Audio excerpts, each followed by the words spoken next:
Somasila project సందర్శనకు వెళ్లకుండా పోలీసులు అడ్డుకోవడంపై ఆగ్రహం వ్యక్తం చేశారు మాజీ మంత్రి కాకాణి గోవర్ధన్ రెడ్డి. ఆయన రోడ్డు మీద బైఠాయించడం, పోలీసులు అడ్డుకోవడంతో నెల్లూరులో టెన్షన్ వాతావరణం నెలకొంది. పోలీసులు వైసీపీ కార్యకర్తలకు మధ్య తోపులాట జరిగింది.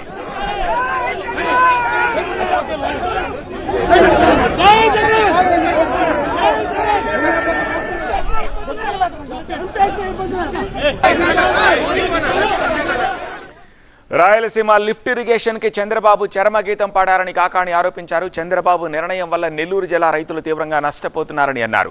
రేవంత్ రెడ్డి అసెంబ్లీలో ఇచ్చిన స్టేట్మెంట్ ని టీడీపీ నేతలు ఖండించకపోవడం దారుణమన్నారు. తాను చంద్రబాబు ఏదైతే ఉన్నాడో వ్యక్తి రేవంత్ రెడ్డి చెప్పినటువంటి మాటల్లో వాస్తవమా కాదా అనేటువంటిది చెప్పలేనటువంటి పరిస్థితుల్లో ఉన్నాడు అంటే మీ మధ్య చీకటి ఒప్పందం కుదిర్చిన మాట వాస్తవం.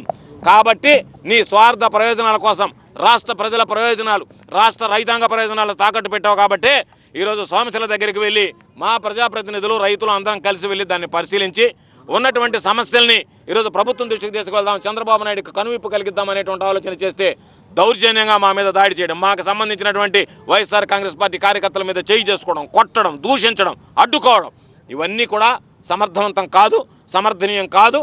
కాబట్టి పోలీసు అధికారులను కూడా చెప్పేది, మీరు ఇష్టారాజ్యంగా వ్యవహరించి మమ్మల్ని నిర్బంధించి ఏదో ఒక విధంగా కక్ష సాధింపుల్లో ఈ ప్రభుత్వం మా గొంతు నొక్కాలని ప్రయత్నిస్తే మాత్రం ప్రజల గొంతు ప్రభుత్వం ఎప్పుడూ నొక్కలేదు, గుర్తుంచుకోవాలి. కాబట్టి ఈరోజు కడుపు మండినటువంటి ప్రజలు ఈ ప్రభుత్వాన్ని తరిమి కొట్టడానికి సిద్ధంగా ఉన్నారు. రాయలసీమ లిఫ్ట్ ఇరిగేషన్ వివాదంతో సోమశిల ప్రాజెక్టు సందర్శనకు వైసీపీ నేతలు పిలుపునిచ్చారు. ప్రాజెక్టు సందర్శనకు అనుమతి లేదంటూ పోలీసులు అడ్డుకున్నారు. మాజీ మంత్రి కాకాణితో సహా పలువురు నేతలను పోలీసులు అడ్డుకున్నారు. పోలీసులు అనుమతించకపోవడంతో రోడ్డుపై బైఠాయించి కాకాణి నిరసన తెలిపారు. ఆయనను అక్కడి నుంచి తరలించే క్రమంలో పోలీసులు వైసీపీ నేతల మధ్య తోపులాట జరిగింది.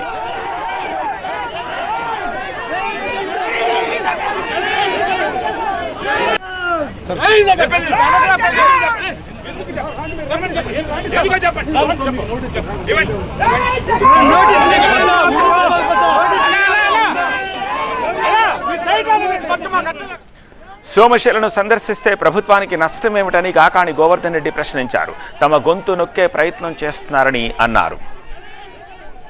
ప్రజల పక్షాన, రైతాంగం పక్షాన ఈరోజు నడి రోడ్డు మీద కూర్చొని ఈరోజు మమ్మల్ని వెళ్ళనివ్వండి అంటే దానికి సంబంధించి అనేక రకాలైనటువంటి అవాంతరాలు సృష్టించి మమ్మల్ని ఈడ్చి తీసుకొచ్చి ఇక్కడ కూర్చోబెట్టారు. మేమేమి అవమానం పట్టంలా, అవమానంగా భావించడంలా రైతుల కోసం జగన్మోహన్ రెడ్డి గారి నాయకత్వంలో ప్రాణాలు అర్పించడానికి కూడా వైఎస్ఆర్ కాంగ్రెస్ పార్టీ శ్రేణులు సిద్ధంగా ఉన్నాం. దీనికి సంబంధించి ఇది ఆరంభం మాత్రమే. ఏదో ఒకరోజు ఆర్భాటంగా చేసి వదిలేస్తాం అనుకుంటున్నారేమో, మేము వదలము. దీన్ని ప్రజల్లోకి, రైతుల్లోకి విస్తృతంగా తీసుకువెళ్తాం. రైతుల మద్దతు కూడగడతాం. ఈ ప్రభుత్వం మీద ఒత్తిడి పెంచుతాం. ఈ ప్రభుత్వం మరలా రాయలసీమ ఎత్తిపోతల పథకం పూర్తి అయ్యేదాకా మా పోరాటం కొనసాగుతుంది. మా కార్యక్రమాలను నిర్విఘ్నంగా కొనసాగించి రైతుల పక్షాన మా ప్రాణాలు అర్పించడానికైనా సిద్ధంగా ఉంటామని చెప్పి